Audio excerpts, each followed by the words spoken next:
కాంబినేషన్లో తినకూడని ఆహార పదార్థాల గురించి చాలా లిమిటెడ్ అండర్స్టాండింగ్ ఉంది. ఎలా అంటే ఏ పదార్థాలు కలిపి తినకూడదు అనడమే విరుద్ధాహారము అని అనుకుంటారు. పాలలో నిమ్మరసం పిండితే విరిగిపోతాయి, మనం తోడేయాలన్నా కూడా నిమ్మ చుక్కలు వేస్తే వెళ్తాయి. ఉదాహరణకు తేనె ఉందనుకోండి, ఒక పర్టికులర్ టెంపరేచర్ను దాటి వేడి చేస్తే అది పాయిజన్ గా మారుతుంది.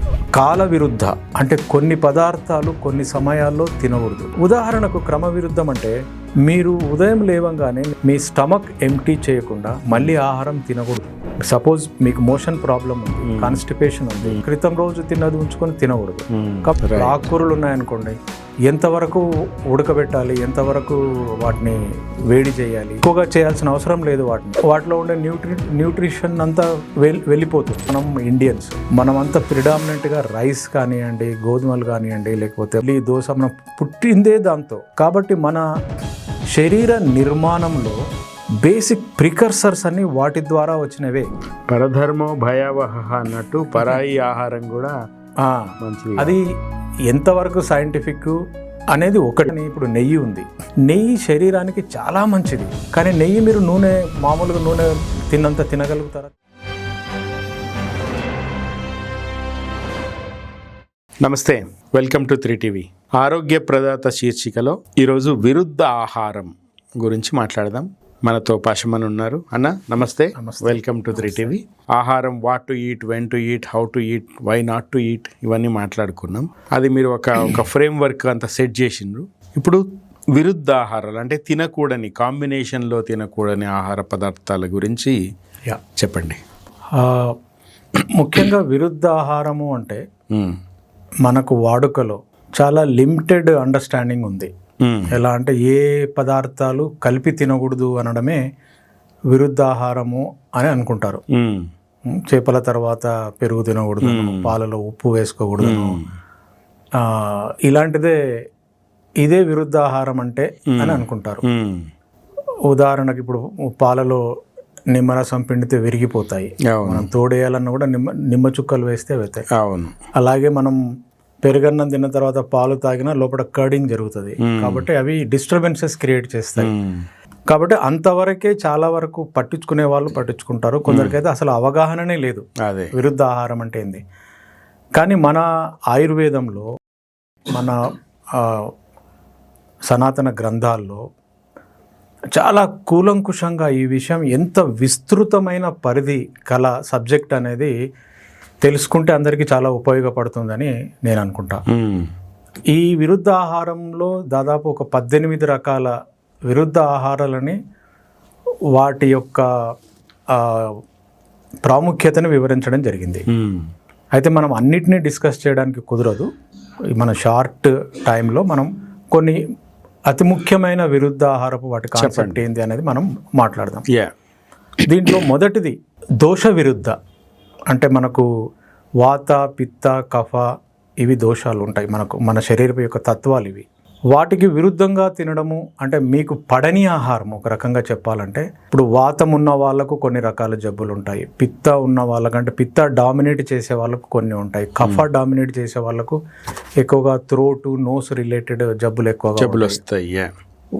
ఒకసారి మీకు పలాని ఆహారం తింటే పడదు అని తెలిసిందో, అంటే మీరు వాత, పిత్త, కఫలో ఏ కోవకు చెందిన వాళ్ళు నిక్కచ్చిగా తెలుసుకోవాల్సిన అవసరం లేకపోయినా మీకు ఏ ఆహారం పడదు అంటే ఇండైరెక్ట్గా మీ యొక్క దోషం బయటపడ్డట్లే లెక్క. కాబట్టి అట్లీస్ట్ అట్లాంటి ఆహారాలని మీరు అవాయిడ్ చేయాలి.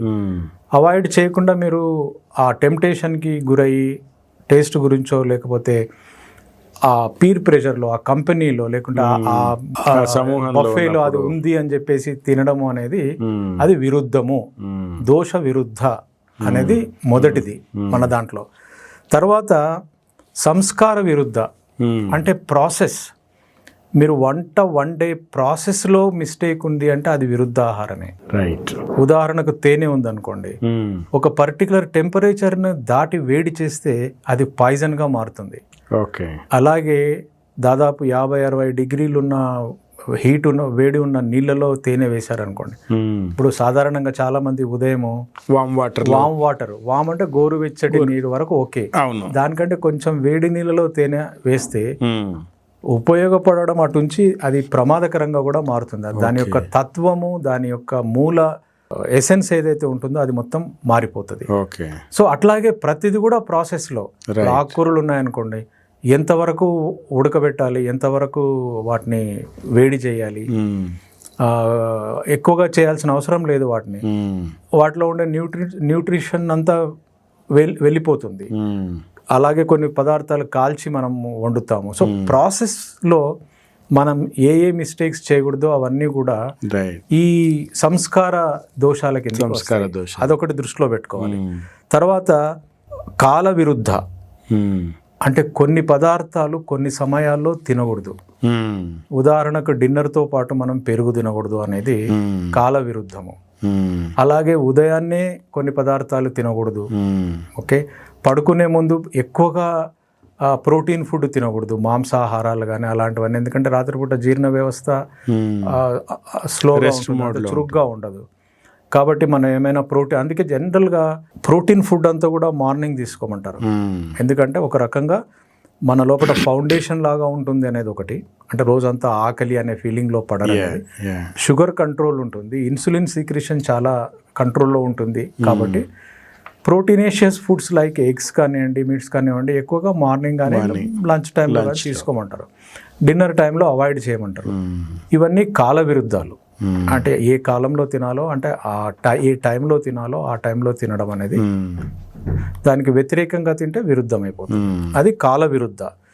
దేశ విరుద్ధ, ఉదాహరణకు మనం ఇండియన్స్, మనమంతా ప్రిడామినెంట్గా రైస్ కానివ్వండి, గోధుమలు కానివ్వండి, లేకపోతే మనం చిరుధాన్యాలకు వీటికి అలవాటు పడ్డవాళ్ళం. ఇడ్లీ, దోశ మనం పుట్టిందే దాంతో. కాబట్టి మన శరీర నిర్మాణంలో బేసిక్ ప్రికర్సర్స్ అన్ని వాటి ద్వారా వచ్చినవే. రైట్. మనము ఎపిసోడ్ నెంబర్ 1లో మాట్లాడుకున్నాం. మీ ఊరు నీళ్ళని నీ శరీరం గుర్తుపడుతుంది, మీ ఊరి ఆహారాన్ని మీ శరీరం గుర్తుపడుతుంది. మీరు సడన్గా ఏదో ఒక వీడియో చూసో లేకుంటే ఏదో ఒక విషయం విని అది తప్పు కదా, నేను అసలు తినకూడదు అన్నము అని అనుకుని అన్నాన్ని మానేస్తే మీ శరీరం చాలా ఇరకాటంలో, ఇబ్బందుల్లో పడిపోతుంది. సో అది దేశ విరుద్ధం. ఇప్పుడు కొన్ని దేశాల్లో కేవలం బ్రెడ్ తిని బతుకుతారు, తర్వాత చీజ్లు, బట్టర్లు అలాంటివి తింటారు. వాళ్ళు సడన్ గా మన ఫుడ్ లోకి వచ్చారనుకోండి, వాళ్ళకు అప్సెట్ అయిపోతుంది స్టమక్. కాబట్టి మన జీర్ణ వ్యవస్థ కానివ్వండి, మన బాడీ కాన్స్టిట్యూషన్, శరీర నిర్మాణము వ్యవస్థ అంతా కూడా ఏ ఆహారము ద్వారా పెంచబడిందో ఆ ఆహారాన్ని పూర్తిగా దూరంగా తీసేయకూడదు. అది దేశ విరుద్ధం అనేది. పరధర్మో భయావహ అన్నట్టు పరాయి ఆహారం కూడా మంచిది. అది ఎంతవరకు సైంటిఫిక్ అనేది ఒకటి. ఎప్పుడన్నా సరదాగా తినడం వేరు. అయితే ఇప్పుడు ఒక్కొక్క దేశంలో వాళ్ళకు ఆ ఆహారపు అలవాట్లు రావడానికి కొన్ని ప్రధానమైన కారణాలు ఉంటాయి. ఓకే. ఉదాహరణకు ఏ నది ఒడ్డుననే ఉన్న వాళ్ళు ఎక్కువగా చేపలు తినొచ్చు, సముద్రపు ఒడ్డులో ఉన్న వాళ్ళు సీ ఫుడ్ ఎక్కువగా తినొచ్చు. కొన్ని దేశాల్లో అసలు వరి అనేదే తెలియకపోవచ్చు, కేవలం గోధుమలే తినొచ్చు. కొన్ని దేశాల్లో కూరగాయలు, ఫ్రూట్స్. కాబట్టి అక్కడ పండేవి ఏవైతే ఉంటాయో వాళ్ళు వాటి మీదనే జీవిస్తారు వాళ్ళు. అక్కడ కొంతమంది కేవలం వేట ద్వారా, నాన్ వెజిటేరియన్ ద్వారా, అలాస్కన్ ఏరియాకి వెళ్ళారనుకోండి, ఒక వేట మాంసం కొట్టుకొచ్చారు అంటే వాళ్ళు 3-4 రోజులు దాని మీదనే జీవిస్తారు. స్టేపుల్ ఫుడ్ వాళ్ళు అదే ఫ్యాట్స్ అవే తీసుకుంటారు. వాళ్ళని సడన్ గా మీరు వచ్చి ఇడ్లీ, దోశ తినమంటే తినలేరు. కాబట్టి ఒకేసారి విపరీతమైన మార్పులు అనేవి తీసుకొచ్చినా అది విరుద్ధ ఆహారం కిందకే వస్తుంది. అది దేశ విరుద్ధం అయిపోతుంది. తర్వాత అగ్ని విరుద్ధ. అగ్ని అంటే మనందరికీ తెలుసు, మన 5 పంచభూతాల్లో అగ్ని. మనకు అగ్ని జఠరాగ్ని అంటే ఆకలికి సంబంధించిందే అగ్ని. కాబట్టి ఆకలి మనం ఇందాక మాట్లాడుకున్నాం పోయిన ఎపిసోడ్లో, ఆకలి లేకుండా తినొద్దండి అనే దాంతోనే మనం స్టార్ట్ చేసాం. మీరు ఆకలి లేకుండా ఎప్పుడు తిన్నా, ఏమి తిన్నా అది విరుద్ధ ఆహారం. ఎందుకంటే అది అసలు అవసరమే లేని ఆహారం. అది కరెక్ట్. మంచి ఆహారమో చెడ్డ ఆహారమో అది తర్వాత సంగతి. అసలు ఆహారం అవసరమే లేనప్పుడు మనం తింటున్నాము, అది అగ్ని విరుద్ధము. తర్వాత మాత్ర విరుద్ధ. మనం పోర్షన్ కంట్రోల్ గురించి మాట్లాడాం. ఏదైనా కానీ ఇప్పుడు నెయ్యి ఉంది, నెయ్యి శరీరానికి చాలా మంచిది. కానీ నెయ్యి మీరు మామూలుగా నూనె తిన్నంత తినగలుగుతారా? అసలు అవసరం ఉందా? లేదు. ఎందుకంటే అది తినకూడదు. నెయ్యి లాగానే తినాలి, తేనెలాగానే తినాలి. అలాగే మనం మిరియాలు కానివ్వండి, మిగతా ధాన్యం మన స్పైసెస్ ఏవైతే ఉన్నాయో వాటి మాత్రలో అవి తినాలి. సో మాత్ర విరుద్ధ అంటే పోర్షన్ కంట్రోల్, ఆ క్వాంటిటీ ఎంత తినాలో అంతే తినాలి. మీకు ఇష్టమైన దాని విషయంలో మీరు తగు జాగ్రత్తగా ఉండాలి. ఎందుకంటే మీరు ఈజీ టు పొరపాట్లు చేసేది అక్కడ మీరు అతిగా తినడానికి వెళ్తారు. కాబట్టి మాత్ర విరుద్ధంగా ఎప్పుడు కూడా వెళ్ళకూడదు. ఓకే, తర్వాత క్రమ విరుద్ధ అంటే సీక్వెన్స్లో మీరు ఎప్పుడు తప్పు చేయకూడదు. ఇప్పుడు డయాబెటిక్ వాళ్ళని మనం ఏం చెప్తాము, ప్రోటీన్తో స్టార్ట్ చేయండి అంటాం. మీ శరీరం లోపలికి ప్రోటీన్ వెళ్ళంగానే ఇన్సులిన్ సీక్రెషన్ అనేది జరగదు. అదే కార్బోహైడ్రేట్ మీరు ఫస్ట్ పంపించారనుకోండి, మీకు ఆ మిషన్ స్టార్ట్ అయిపోతుంది, ఇన్సులిన్ స్టార్ట్ అయిపోతుంది. కాబట్టి మీరు ప్రోటీన్ తర్వాత కార్బోహైడ్రేట్స్ తినడము, సాలాడ్స్, ఫ్రూట్స్ తినడము అనేది ఇది ఒక రకంగా మీ ఇన్సులిన్ కంట్రోల్కి. కొన్ని రకాల ఆహారాలు యాక్చువల్గా ఒకదాని తర్వాత ఒకటి తినకూడనివి అలాంటివి ఉంటాయి. వాటి డీటెయిల్స్లోకి వెళ్ళండి. విరుద్ధ ఆహారం గురించిన ఒక యాంగిల్, ఒక పర్స్పెక్టివ్ మాత్రం చెబుతున్నాము. దీంట్లో చాలా విషయాలు ఉన్నాయి. ఒక్కొక్క దాని గురించి ఎంతో నాలెడ్జ్ ఉంది. ఎన్నో గ్రంథాల్లో ఈ విషయం, ఆయుర్వేద గ్రంథాల్లో అనుకోండి, చికిత్సకు సంబంధించిన దీర్ఘరోగ నిర్మూలన గ్రంథాల్లో అనుకోండి, చాలా విషయాలు ఉన్నాయి. అంతేందుకు మన ఇండియన్ కుకరీ బుక్స్లో నలభీమ పాకంలో కూడా విరుద్ధ ఆహారం గురించి చాలా డీటెయిల్గా వివరించడం జరిగింది. అవన్నీ ఇక్కడ ఉటంకించడం కుదరదు. కాబట్టి మీరు ఈ క్రమ విరుద్ధం అంటే ఏంటి? ఓకే, ఉదాహరణకు క్రమ విరుద్ధం అంటే సింపుల్ థింగ్ ఏంటంటే, మీరు ఉదయం లేవంగానే మీ బ్లాడర్ ఎంటీ చేయకుండా, మీ స్టమక్ ఎంటీ చేయకుండా మళ్ళీ ఆహారం తినకూడదు. సపోజ్ మీకు మోషన్ ప్రాబ్లం ఉంది, కాన్స్టిపేషన్ ఉంది, మీరు దాని కడుపులో అలాగే గతంలో క్రితం రోజు తిన్నది ఉంచుకొని తినకూడదు. కాబట్టి సీక్వెన్స్లో అంటే ముందు మీరు విసర్జించాలి, తర్వాతనే మళ్ళీ మీరు ఇంజెక్షన్ చేయాలి అనేది ఒక సీక్వెన్స్లో. ఇలా పర్స్పెక్టివ్స్ చాలా ఉన్నాయి సీక్వెన్స్ సంబంధించింది. ఒక పూట కూర్చొని ఏ ఆహారం తర్వాత ఏం తినాలనేది ఒక సీక్వెన్స్ అయితే, 3 పూటల్లో ఎలా సీక్వెన్సింగ్ చేయాలన్నది ఒకటైతే, ఈ విధంగా ఏ కార్యక్రమం తర్వాత ఏం చేయాలి అనేది కూడా ఒక క్రమ విరుద్ధం అనే దాని కిందకి వస్తుంది. తర్వాత పాక విరుద్ధం అంటే ఫాల్టీ కుకింగ్.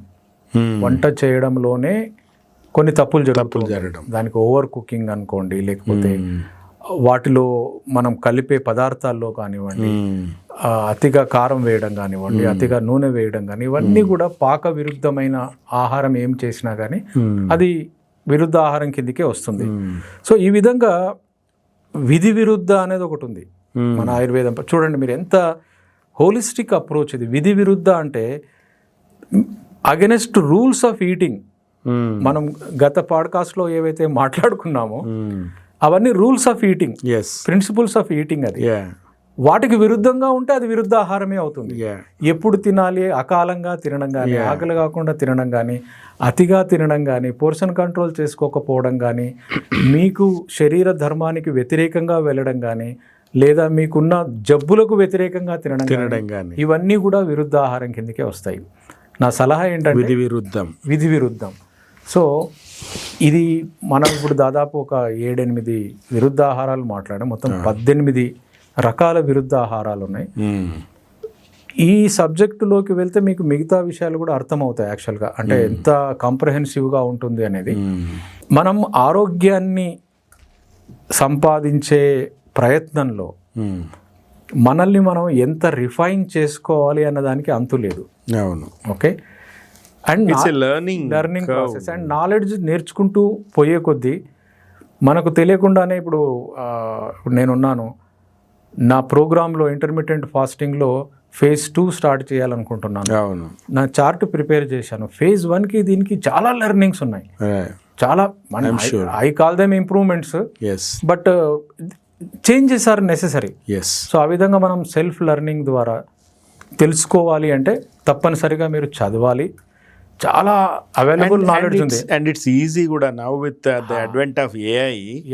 మీరు హ్యాపీగా మీరు విరుద్ధ ఆహారాలు గూగుల్ చేసుకోవచ్చు. మంచి సోర్స్ తీసుకోండి. అంటే మీరు విరుద్ధ ఆహారం గురించి మీరు అని అడిగితే ఎనీ ఇన్ఫర్మేషన్ ఇవ్వచ్చు.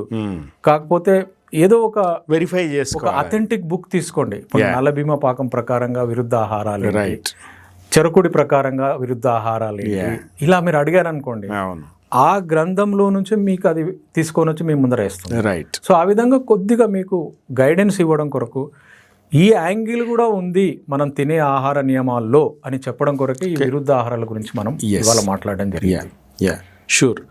సో మీరు ఎక్స్ప్లోర్ చేయండి, ఎందుకంటే అన్న చెప్పినట్టుగా ఇది అనంతం, చాలా విస్తృతితో కూడిన subject, like any subject. Yeah. So విరుద్ధాహారాలు అసలు యాక్చువల్లీ ఇప్పటిదాకా ఈ ఆరోగ్య ప్రదాతలో ఉన్న 12 ఇప్పటిదాకా వచ్చిన 12 ఎపిసోడ్స్కి సంబంధించి కూడా మీకు ఎక్కడ ఇంకా అడిషనల్ ఇన్పుట్ కావాలన్నా కూడా please feel free to ask friends, doctors and ఇంటర్నెట్లో చూడండి, దాని అథెంటిసిటీని వెరిఫికేషన్ చేసుకోండి and feel free to Oscars. ఈ యూట్యూబ్లో కింద కామెంట్స్లలో పెట్టండి. మేము పాశం అన్న తెలిసినవి చెప్తారు, తెలుసుకుని కూడా చెప్తారు. So we are here to help you. ఇంకొకటి, మనం గతంలో చేసిన వీడియోస్లో కూడా ప్రతిరోజు కాకపోయినా వారానికి ఒకసారి అయినా కామెంట్స్ ఎవరైనా ప్రశ్నలు వేశారని చూస్తుంటాను. అవును, రిప్లై కూడా ఇస్తాను. అయితే కొన్ని ఇప్పుడు ఒక విషయం జనరల్గా 3TV ప్రేక్షకులకు నేను క్లారిఫై చేయదలుచుకున్నది ఏంటంటే, కొన్ని రకాల జబ్బులు ఉంటాయి, అవి తప్పనిసరిగా ఒక స్పెషలిస్ట్ డాక్టర్ దగ్గరికి వెళ్ళి కన్సల్ట్ అయ్యి ట్రీట్మెంట్ తీసుకోవాల్సిందే. ఉదాహరణకు పైల్స్ చాలా మంది అడిగారు. ఆ ప్రశ్న అడిగిన వ్యక్తి యొక్క అభిప్రాయం పట్ల లైక్ చేసిన వాళ్ళు చాలా మంది ఉన్నారు. అంటే వాళ్ళకు కూడా ఆ ప్రాబ్లం ఉంది అని. సో అదొక కామన్ ప్రాబ్లం అని అనుకుందాం. అంటే చాలా మందికి ఏ సమస్య, మిగతా సమస్యల కన్నా కూడా పైల్స్ సమస్య తక్కువేమీ కాదు, ఇంకా ఎక్కువనేమో అన్న ఫీలింగ్ నాకు కలిగింది. ఓకే, దానికి ప్రత్యేకించి మనం మాట్లాడిన దాంట్లో ఒక స్పెసిఫిక్ ట్రీట్మెంట్ చెప్పే నాలెడ్జ్ కానీ అథారిటీ కానీ నాకు లేదు. అలాగే కొంతమంది హెర్నియా గురించి అడిగారు, ఇంకొంతమంది అలాంటివి కొన్ని స్పెసిఫిక్ సమస్యల గురించి అడిగారు. వీళ్ళందరికీ నేను చెప్పదలుచుకున్నది ఏంటి అంటే, కొన్ని ఆరోగ్య సూత్రాలు కానివ్వండి, మనం చెప్పే విషయాల ద్వారా ఇంప్లిమెంట్ చేసుకొని వాళ్ళు సాధించిన ప్రగతికి ఏ జబ్బైనా కానీ దాని ఉపయోగం ఉంటుంది అనేది ఒకటి జనరల్. మీకు యువర్ డయాబెటిక్ పేషెంట్, మీకు ఉపయోగం ఉంటుంది. మీకు కిడ్నీ స్టోన్స్ ఉన్నప్పుడు నిర్మూలించడం అనేది మన దగ్గర సొల్యూషన్ లేదు. కానీ మనం చెప్పిన ప్రకారంగా ఆహార నియమాలు పాటిస్తే వాళ్ళు ట్రీట్మెంట్ పొందుతున్న వాళ్ళైనా, మిగతా ఎలాంటి జబ్బులకు డాక్టర్ దగ్గర మందులు తీసుకుంటున్న వాళ్ళైనా కూడా ఉపయోగపడుతుంది అనేది మాత్రం గ్యారంటీగా చెప్పగలను. ఎందుకంటే మనం ఉపవాసం గురించి కానీ, ఆహారం ఎలా తినాలని కానీ, ఎలాంటి ఆహారాలు తినాలని కానీ, న్యూట్రిషియస్ ఫుడ్ గురించి కానీ, ఆర్గానిక్ ఫుడ్ కానీ, ప్రమాదం లేకుండా ఎలా తినాలనేది మనం చెప్తున్నాము. ఇవి పైల్స్ పేషెంట్కి కానీ, హెర్నియా వాళ్ళకి కానీ, డయాబెటిక్ పేషెంట్స్ కానీ, ఎవరికైనా కానీ పనికొచ్చే విషయమే. ఓవరాల్గా పనికొస్తుంది. ఇప్పుడు మీరు బరువు తగ్గారే అనుకుందాం, మీ విసరల్ ఫ్యాట్ తగ్గింది అనుకుందాం. బరువు తగ్గడం ద్వారా మీకు డెఫినెట్గా కీళ్ళ నొప్పులు తగ్గుతాయి, మొఖాల నొప్పులు తగ్గుతాయి.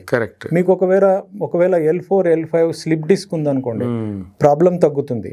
మీరు స్పాండిలైటిక్ పేషెంట్స్ అనుకోండి, మీకు ప్రాబ్లం తగ్గుతుంది. మీరు కార్డియాక్ పేషెంట్స్ అనుకోండి, ఈ పద్ధతిలో తినడం ద్వారా, ఫాస్టింగ్ చేయడం ద్వారా మీ కొలెస్ట్రాల్ తప్పనిసరిగా కంట్రోల్లోకి వస్తుంది.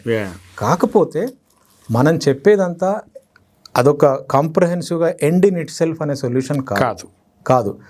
మనము సాధారణంగా ఒక పడవ సజావుగా నడవడానికి నీళ్ళ లెవెల్ని పెంచే ప్రయత్నం మనం చేస్తున్నాం. అంతేగాని ఒక స్పెసిఫిక్గా ఇప్పుడు ఒక రంధ్రం పడింది, దాన్ని ఏం చేయాలి అంటే దానికి ఒక సపరేట్గా మనం ఆ పడవకి రిపేర్ చేసే మనిషిని కన్సల్ట్ కావాలి, దానికి స్టిచెస్ వేయాలి, దాన్ని ఆ ప్రమాదం నుంచి బయటపడాలి. కాబట్టి అన్నిటికి కూడా మేము చెప్పే దానిపైన పూర్తిగా ఆధారపడి నిర్ణయాలు తీసుకోకూడదు. మీరు ఏ డాక్టర్తో కన్సల్ట్ అవుతున్నారో వాళ్ళతో కంటిన్యూ కావాలి. మీరు డయాబెటిక్ సిచ్యువేషన్లో ఉన్నప్పుడు మీ డాక్టర్ యొక్క మెడిసిన్స్ని కంటిన్యూ ఫాలో కావాలి. మీరు ఒకవేళ మందులు మారవాలి అని అనుకుంటే, ఎందుకంటే మీరు ఒక 5-6 కిలోల బరువు తగ్గంగానే మీ యొక్క క్యాలోరీకి రిక్వైర్మెంట్ మారుతుంది, అవును మీ యొక్క షుగర్ లెవెల్స్ HbA1c మారుతుంది, అవును అప్పుడు మీ డోస్ తగ్గియాల్సిన అవసరం రావచ్చు. ఇట్లాంటివి చేసుకోండి, అవి కూడా డాక్టర్ యొక్క కన్సల్టేషన్తోనే చేసుకోండి. డెఫినెట్లీ. ఎట్లాంటి ప్రాబ్లం లేకుండా సాధారణంగా పూర్తి ఆరోగ్యంతో ఉన్న వాళ్ళు అదృష్టవంతులు. Yeah. వాళ్ళు ఇంప్లిమెంట్ చేసుకోవచ్చు. మనం మాట్లాడేవి ఎంత శాతం వీలైతే అంత శాతం చేసుకోవచ్చు, చేసుకొని వాళ్ళు బెనిఫిట్ పొందొచ్చు. కానీ ప్రత్యేకమైన జబ్బుల గురించి వాళ్ళు రెగ్యులర్ కోర్స్ లో వాళ్ళు తీసుకునేది మెడికేషన్ డాక్టర్ దగ్గరికి వెళ్ళాలి. తీసుకోవాల్సిందే. ఇందులో నేను కానీ 3TV ప్రేక్షకులకు చెప్పేది, నేను కానీ శ్రీశైల్ రెడ్డి గారు కానీ, మేము ఆరోగ్య అభిలాషులము. మన మంతెన సత్యనారాయణ గారి భాష వాడాలంటే ఆరోగ్యాభిలాషులము. Enthusiastic about health. We love our bodies and we don't want to become burden to anybody. So A age వచ్చినా మేము ఆరోగ్యంగా ఉండాలి అని అనుకునే వాళ్ళము. అది ఒక మంచి ఫీలింగ్. కాబట్టి మనం మిగతా లైఫ్ని ఎంజాయ్ చేయాలనుకున్నా కూడా ఆరోగ్యం అనేది చాలా ఇంపార్టెంట్ అని ఆశపడే వాళ్ళము. ఆ విధంగా మా నమ్మకం ఏంటంటే, మేము డాక్టర్లం కాదు, కానీ డాక్టర్ ఎలా అయ్యాడు అంటే, ఒక రకంగా చెప్పాలంటే పుస్తకాలు చదివాడు, పరీక్ష రాశాడు కాబట్టి ఆయన డాక్టర్ అయ్యాడు. మేము ఈక్వల్ నెంబర్ ఆఫ్ పుస్తకాలు చదువుతున్నాము. మేము పాస్ అయ్యామా, మేమేం పరీక్ష రాస్తున్నాము అంటే, మీకు రిజల్ట్స్ వచ్చాయి అంటే మేము పరీక్ష పాస్ అయినట్టే. మా దృష్టిలో మాకు రిజల్ట్స్ వచ్చాయి కాబట్టి మేము పరీక్ష పాస్ అయ్యామో అనుకొని అదే అర్హతగా మేము గమనించి మీ దగ్గర మాట్లాడడానికి ధైర్యం చేస్తున్నామే తప్పిస్తే, మేము we are not a comprehensive solution or we are not doctors. అది ఐ వాంటెడ్ టు క్లారిఫై.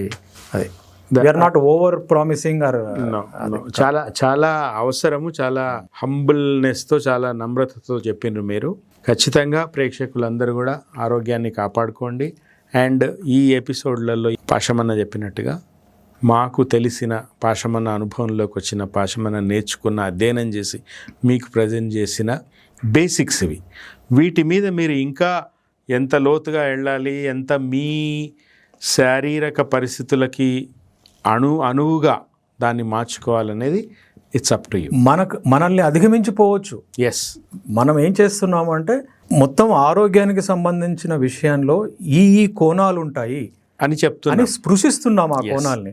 వాళ్ళు దాంట్లో ఎంత లోతుగా వెళ్ళాలి కావచ్చు. ఉదాహరణకు నేను తాంత్రికము అన్నాను. తాంత్రికం అనేది నాకు చాలా ఇంట్రెస్టింగ్ సబ్జెక్ట్. దాని లోపలికి వెళ్తే ఇప్పుడు ఎలా ఉంటుందంటే, ఈ విషయాలు ఏదైనా కానీ ఒక దాని లోపలికి చొచ్చుకొని వెళ్తే మిగతా తలుపులు ఆటోమేటిక్గా తెలుసుకుంటాయి. ఇప్పుడు ఉదాహరణకు వర్చ్యూస్ అంటే చాలా ఉన్నాయి. ఓకే, సత్యము, ధర్మము, దానము, శౌచ్యము, ఇలా చాలా ఉన్నాయి. ఇవన్నీ వర్చ్యూస్. మీరు ఏదో ఒక వర్చ్యూ, మీకు మీ మనసుకి నచ్చిన వర్చ్యూ మీరు సెలెక్షన్ చేసుకోండి. మీరు ఉదాహరణకు ఇప్పుడు మహాత్మా గాంధీ ఉన్నాడు, ఆయన సత్యాన్ని ఒక వర్చ్యూగా తీసుకున్నాడు. సత్యమేవ జయతే అన్నాడు. ట్రుత్ మీదనే ఆయన ఆధారపడ్డాడు. ఆయన ప్రైమరీ వర్చ్యూ ఈజ్ ట్రుత్. సత్యంగా ఉండాలి అని అనుకుంటే, ఆయన అబద్ధాలే చెప్పకూడదు అని అనుకుంటే, మిగతా వర్చ్యూస్ అన్నిటిని కూడా ఆయన గమనించాల్సి వస్తుంది. మీరు కొంచెం మెంటల్గా మీరు ముందుకు వెళ్ళి చూడండి. అబద్ధం చెప్పకూడదు అంటే, ఆయన ఒకవేళ పొరపాటున ఏమైనా దొంగతనం చేశాడు అనుకో, నలుగురితో ఒప్పుకోవాలి. రెండోసారి దొంగతనం చేస్తే నాకెందుకు అని అనుకుంటాడు. కరెక్ట్. ఓకే, ఆయన సత్యాన్నే పలకాలి కాబట్టి ఆయన హార్డ్ వర్క్ చేయాల్సి వస్తుంది. ఇక హార్డ్ వర్క్ చేయాలంటే అదొక వర్చ్యూ. సెల్ఫ్ డిపెండెంట్గా ఉండాల్సి వస్తుంది, ఇండిపెండెంట్గా ఉండాల్సి వస్తుంది, అదొక వర్చ్యూ. కాబట్టి ఒక్క వర్చ్యూని మీరు సెలెక్షన్ చేసుకుంటే everything will fall in place, other things will fall in place. ఆరోగ్య విషయంలో కూడా అదే. మీరు తంత్రాల్లోకి వెళ్ళండి, అన్నీ వస్తాయి. మీరు హోమియోపతిలోకి వెళ్ళండి, ఆయుర్వేదం వస్తుంది, న్యాచురోపతి వస్తుంది, మిగతా రీకి వస్తుంది, అన్నీ వస్తాయి. ఎందుకంటే ఇవన్నీ కూడా శరీరం చుట్టూ తిరిగేవి, కనెక్టెడ్ థింగ్స్. ఇది గమనించి ప్రతి వాళ్ళు కూడా మమ్మల్ని అధిగమించి చాలా ముందుకెళ్ళి ఇంకొక 1000 మందికి 2000 మందికి ఈ విషయాలు చెప్పగలిగే స్థితిలోకి వెళ్ళొచ్చు. కారణంగా అండి మీరు, అది కావాలి అనేదే మా కోరిక. మేము సెన్సిటైజ్ చేస్తున్నాం సబ్జెక్ట్ మీద. ఎగ్జాక్ట్లీ, ఇది కరెక్ట్ పదం. అవేర్నెస్ క్రియేట్ చేయడం, సెన్సిటైజ్, అంతే. Right. Thank you. Keep watching 3TV. Thanks అండి.